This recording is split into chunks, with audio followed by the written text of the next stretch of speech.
Mariing pinabulaanan ng aktres na si Elise Hoson ang kumakalat na espekulasyon sa social media na siya umano ang third party o side chick sa hiwalayan ng dating mag-asawang sina Alger Abrenica at Kylie Padilla.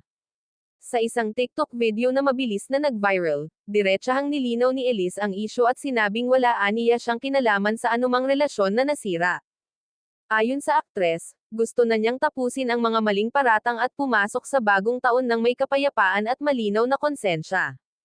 Aniya, hindi ako side chick.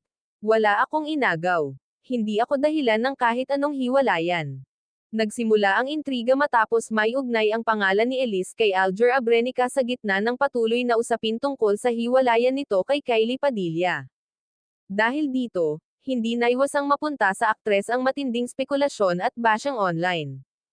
Matatanda ang bago matapos ang 2024 na isyu si Elise na nahuli raw siyang kamomol si Joshua Garcia sa Star Magic Christmas Ball.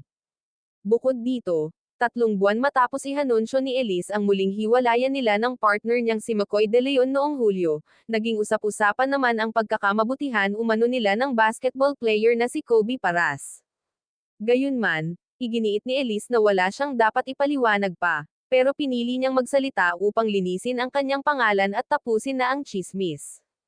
Habang marami ang nagpahayag ng suporta at paghanga sa tapang ni Elise na magsalita, mayroon ding mga nagsabing dapat ay manatiling pribado na lamang ang isyu.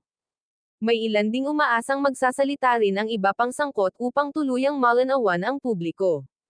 Sa ngayon, nananatiling tikom ang bibig nina Alger at Kylie kaugnay sa isyong kinasasangkutan ng pangalan ni Elise.